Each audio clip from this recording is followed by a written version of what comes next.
जय हिंद दोस्तों। इस वीडियो में हमने हिस्ट्री, पॉलिटी और ज्योग्राफी से जुड़े सबसे महत्वपूर्ण 30 एमसीक्यूएस को कवर किया है, जो एसएससी, यूपीएससी, रेलवे, डिफेंस और अन्य प्रतियोगी परीक्षाओं में बार बार पूछे जाते हैं। हर प्रश्न के साथ उत्तर और संक्षिप्त व्याख्या दी गई है, ताकि आपका कॉन्सेप्ट क्लियर हो जाए। तो आइए पहला क्वेश्चन को देखते हैं। भारत में पहली बार स्वदेशी आंदोलन कब शुरू हुआ था? सही जवाब है ऑप्शन बी, 1905। बंगाल विभाजन के विरोध में 1905 में स्वदेशी आंदोलन शुरू हुआ। अगला सवाल है, कौन से शासक ने खजुराहो के मंदिरों का निर्माण कराया? सही उत्तर होगा ऑप्शन सी, चंदेल शासक। चंदेल वंश के शासकों ने 10वीं से 12वीं सदी में खजुराहो मंदिर बनवाए। नेक्स्ट प्रश्न है, द्वितीय गोलमेज सम्मेलन में महात्मा गांधी ने भाग लिया था, किसके प्रतिनिधि के रूप में? इसका सही उत्तर है ऑप्शन ए, भारतीय राष्ट्रीय कांग्रेस। गांधी जी ने 1931 में कांग्रेस का प्रतिनिधित्व किया। अगला सवाल है, पानीपत के तृतीय लड़ाई में किसकी हार हुई थी? इसका जवाब होगा ऑप्शन सी, मराठा। 1761 में अहमद शाह अब्दाली ने मराठों को हराया था। अगला सवाल है, फैजाबाद किसका प्रारंभिक राजधानी थी? इसका सही उत्तर है ऑप्शन सी, अवध नवाब शुजाउद्दौला के समय फैजाबाद अवध की राजधानी थी। नेक्स्ट, इलाहाबाद संधि 1765 में किनके बीच हुई थी? इसका सही जवाब है ऑप्शन बी, शाह आलम द्वितीय और रॉबर्ट क्लाइव। इस संधि के पश्चात ही इससे अंग्रेजों को बंगाल, बिहार, उड़ीसा की दीवानी मिली। अगला प्रश्न है, किस गवर्नर जनरल के समय डॉक्ट्रिन ऑफ लैप्स लागू हुआ था? इसका सही जवाब है विकल्प सी, लॉर्ड डलहौजी। इससे बिना उत्तराधिकारी वाली रियासतों को अंग्रेजी शासन में मिलाया गया। 1857 की क्रांति में झांसी की रानी का असली नाम क्या था? सही जवाब होगा ऑप्शन ए, लक्ष्मीबाई।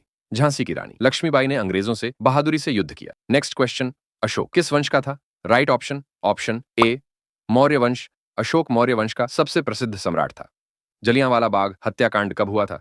इसका उत्तर होगा ऑप्शन बी, 1919 में। 13 अप्रैल 1919 को जनरल डायर ने अमृतसर में निर्दोष लोगों पर बेरहमी से गोली चलवाई। दोस्तों, वीडियो पसंद आ रहा है तो लाइक करके चैनल को सब्सक्राइब करिए। अगला प्रश्न देखते हैं, भारत का संविधान कब लागू हुआ? सही जवाब होगा विकल्प बी, 26 जनवरी 1950। संविधान 26 जनवरी 1950 से लागू हुआ, जिसे हम गणतंत्र दिवस के रूप में मनाते हैं। अगला प्रश्न है, भारत का राष्ट्रपति कितने वर्षों के लिए चुना जाता है? इसका सही जवाब होगा ऑप्शन बी, 5 वर्ष। राष्ट्रपति का कार्यकाल 5 वर्षों का होता है। अगला सवाल, भारत में सबसे बड़ी पंचायती राज इकाई कौन सी है? इसका सही जवाब है ऑप्शन सी, जिला परिषद। जिला परिषद पंचायत प्रणाली की शीर्ष इकाई होती है। अगला सवाल है, संविधान की प्रस्तावना में कौन कौन से शब्द 42वें संशोधन द्वारा जोड़े गए? उसका उत्तर होगा ऑप्शन ए, समाजवादी, धर्मनिरपेक्ष और अखंडता। 1976 में 42वें संशोधन से ये तीनों शब्द को जोड़े गए।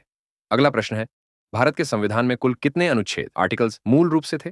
इसका सही जवाब है ऑप्शन ए, 395 अनुच्छेद। मूल संविधान में 395 अनुच्छेद थे। नेक्स्ट क्वेश्चन इज, राज्यपाल किसका प्रतिनिधि होता है? इसका सही जवाब है ऑप्शन बी, राष्ट्रपति। राज्यपाल राज्य में राष्ट्रपति का प्रतिनिधि होता है। अगला सवाल है, भारतीय संसद कितने सदनों से मिलकर बनी है? इसका सही उत्तर है ऑप्शन सी, 3 सदन, लोकसभा, राज्यसभा और राष्ट्रपति। ये तीनों को मिलाकर संसद बनते हैं। अगला सवाल है, भारत में न्यायपालिका किस प्रकार की है? इसका जवाब होगा ऑप्शन ए, एकीकृत न्यायपालिका। भारत में न्यायपालिका एकीकृत और स्वतंत्र है। अगला सवाल, कौन सा अनुच्छेद आपातकाल से संबंधित है? इसका सही जवाब होगा ऑप्शन डी, उपरोक्त सभी।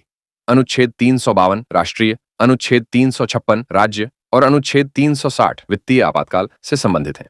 दोस्तों, चैनल को सब्सक्राइब जरूर करके रखिए। तो चलिए फ्रेंड्स, अगला सवाल पर जाते हैं। भारत की सबसे लंबी नदी कौन सी है? इसका सही जवाब है ऑप्शन सी, गंगा नदी। गंगा नदी भारत की सबसे लंबी नदी है, जिसकी टोटल लंबाई 2525 किलोमीटर है। ये नदी उत्तराखंड में स्थित गंगोत्री से निकलकर उत्तराखंड, यूपी, बिहार, झारखंड और पश्चिम बंगाल को बहते हुए बांग्लादेश में प्रवेश करती और बाद में बंगाल की खाड़ी में जा गिरती है। अगला सवाल है, भारत का रेगिस्तान राज्य कौन सा है? इसका सही जवाब है ऑप्शन बी, राजस्थान। भारत का एकमात्र मरुस्थल थार मरुस्थल, जो कि राजस्थान में स्थित है। अगला सवाल है, भारत की सबसे बड़ी झील कौन सी है? सही जवाब होगा ऑप्शन बी, चिल्का झील। दोस्तों, ओडिशा में स्थित चिल्का झील खारे पानी की सबसे बड़ी झील है। अगला सवाल है, भारत में सबसे ऊंचा पर्वत शिखर कौन सा है? इसका सही जवाब है ऑप्शन बी, कंचनजंगा। भारत में कंचनजंगा पर्वत छोटी सबसे ऊंचा है, जिसकी कुल ऊंचाई 8586 मीटर ऊंचा है। अगला सवाल है, भारत के कौन से राज्य में सूरज सबसे पहले निकलता है? इसका सही जवाब है ऑप्शन ए, अरुणाचल प्रदेश में। सूरज की पहली किरण भारत के अरुणाचल प्रदेश के डोंग घाटी में सबसे पहले दिखाई देता है, जिसकी वजह से अरुणाचल प्रदेश को उगते सूरज की भूमि के रूप में जाना जाता है। अगला सवाल है, कृष्णा नदी का उद्गम स्थल कहां है? इसका सही जवाब है ऑप्शन ए, महाराष्ट्र में। कृष्णा नदी का उद्गम स्थल महाबलेश्वर, जोरगांव, सह्याद्री, महाराष्ट्र के पास होता है। यह तेलंगाना में प्रवेश करने से पहले कर्नाटक से होकर बहती है। अगला सवाल है, भारत की कुल समुद्र रेखा कितनी लंबी है? इसका सही जवाब है ऑप्शन सी, 7516 किलोमीटर। भारत की समुद्र तट रेखा की लंबाई 7,516 किलोमीटर है। गुजरात राज्य में सबसे लंबा तट रेखा है। अगला सवाल है, नर्मदा नदी किस दिशा में बहती है? इसका सही जवाब है ऑप्शन बी, पूरब से पश्चिम। यह मध्य भारत में पश्चिम की ओर बहती है, जो विरले ही होता है। अगला सवाल है, भारत की कौन सी पर्वतमाला सबसे प्राचीन मानी जाती है? इसका उत्तर होगा ऑप्शन बी, अरावली की पहाड़ी। अरावली भारत की सबसे पुरानी पर्वतमाला है। यह पर्वतमाला गुजरात, राजस्थान, हरियाणा और दिल्ली राज्यों में फैली हुई है।